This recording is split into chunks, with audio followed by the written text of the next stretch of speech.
Hi, Total Recapped here. Today we will be going through the events of the 2019 American superhero film Hellboy, directed by Neil Marshall.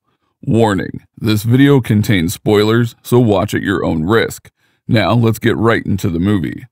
As the film opens, we are in the middle of the Dark Ages in England. Vivian Nimue, Queen of Blood, met King Arthur and Merlin for what appeared to be a truce, only for Arthur and Merlin to try to eliminate Nimue after she was betrayed by the witch Ganeida.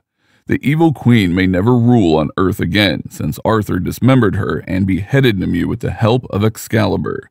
Later, the outer parts of her body were placed in separate caskets and scattered throughout the world to ensure she could never return. Hellboy arrives in Tijuana in the present day in search of Esteban Ruiz, his partner from the Bureau for Paranormal Research and Defense, who has gone missing after going on a mission. Ruiz is found in an arena where he is fighting under the name Camazotz as a wrestler. In the process of hunting vampires, Ruiz got turned into one. He challenges Hellboy for a one-on-one fight in the ring before degenerating into an even more terrifying form, causing all the patrons to flee. Hellboy impales Ruiz on a post after fighting him. As he turns back to normal, Hellboy runs to his friend. He tells him that the end is near, and he calls him Anung Un Rama, the name that he was born as, and Ruiz dies. Gruagach is a warthog-like creature that visits Baba Yaga, the witch. Both of them are enraged by Hellboy's actions, so they order Baba Yaga to free Nimue so that they can both gain the kind of revenge that they both deserve. Professor Broom is Hellboy's adoptive father, and he returns home to him. He asks Broom about the last words told by Ruiz. Broom responds he doesn't understand what Ruiz means. Afterwards, Broom tells Hellboy that the Osiris Club is looking for his help in hunting giants in England. He then travels to England to the office of the Osiris Club. When he arrives, he meets Lady Elizabeth Hatton, the club's leader. Lady Hatton explains how Hellboy got to where he is. At the beginning of World War II, Grigory Rasputin and his minions, Cronin and Ilsa, attempted to get something from another dimension to use as a weapon.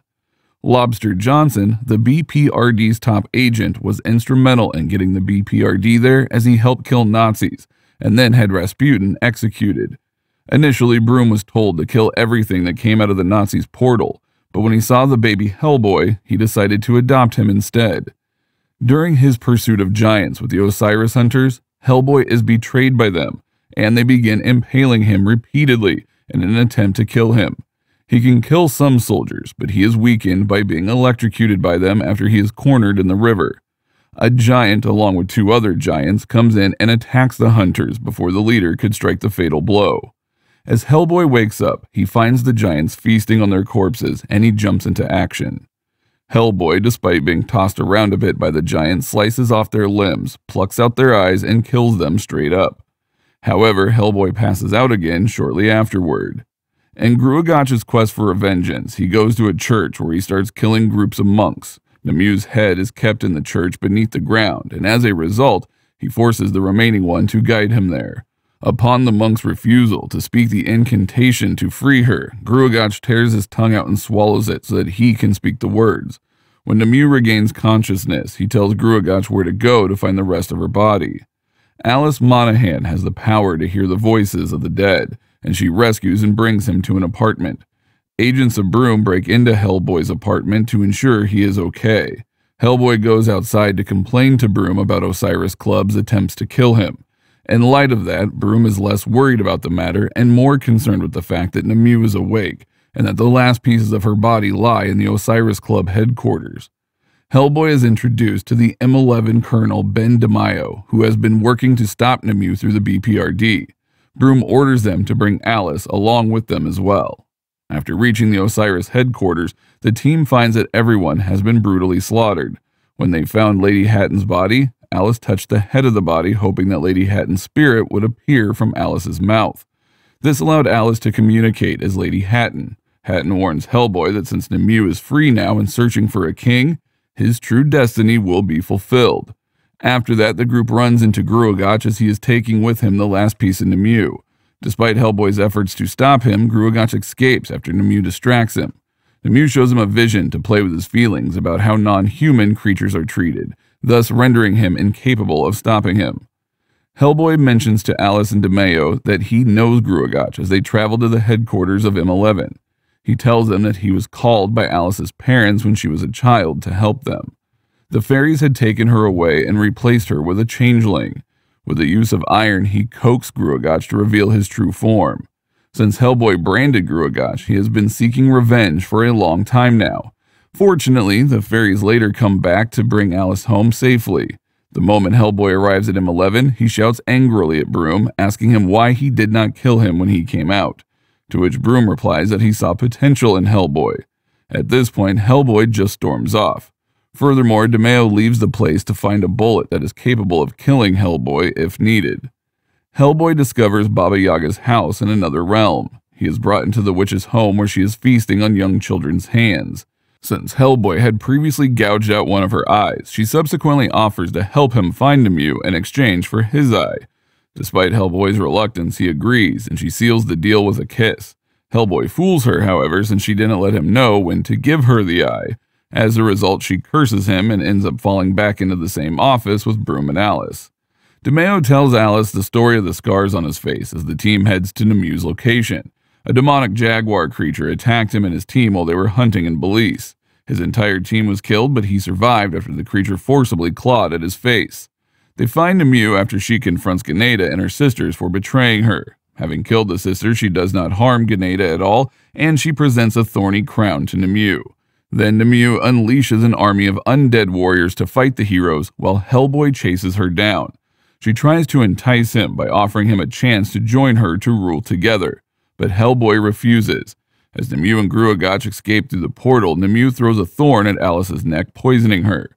Ganeida tells him to find Merlin to undo Alice's poison. Bringing Alice to Merlin's tomb, Hellboy and DeMeo awaken Merlin after centuries asleep. As soon as he removes the thorn and saves Alice, he knocks her unconscious, as well as DeMeo, so he can speak privately with Hellboy about his situation.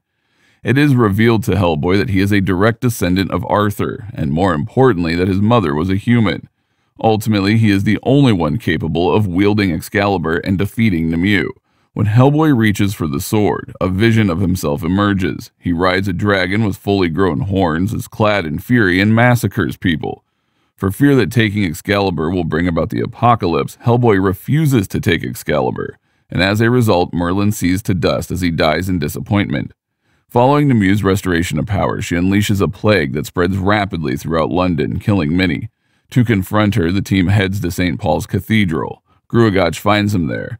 While Hellboy fights Gruagach, DeMeo takes on his were-jaguar form and begins to mutate so that he can help fight the villainous monster. Nimue emerges after this, shrinking Gruagach into a bloody mess because she no longer needs him. Hellboy is still being tempted by her even when she takes deeper beneath the floor of the cathedral, where he discovers Arthur's tomb, where Excalibur rests in its stone. Nevertheless, Hellboy still refuses to join her, so she brings out Broom, and by cutting his neck, she kills him. After being grieved and enraged, Hellboy grabs Excalibur and transforms into his true form, which includes horns and a flaming crown that opens a portal to hell. Outside, gigantic demonic creatures are ripping the city to shreds and destroying its infrastructure. In awe of Hellboy's Demon King form, Nimue offers to be his queen, and Alice tries to channel Broom's spirit by running to his body to be able to speak with Hellboy. Broom explains that he didn't just love him, but also wanted Hellboy to be as great as he always believed he would be. Hellboy then decapitates Nimue with a sword, which sends all the demons back to hell in the end. As the hell gates close, the man takes her head and throws it down into the depths of hell to make sure she can never return. DeMeo destroys the bullet that was brought to kill Hellboy, telling Alice it was a mistake. And now, 6.5 months later, Hellboy, Alice, and DeMeo are in Siberia to face off against Atlantis. That was my recap of the movie. Hope you enjoyed it. Now comment on what your favorite part was, and make sure to hit the like button, leave a comment, and subscribe to our channel. Until next time, this has been Total Recapped.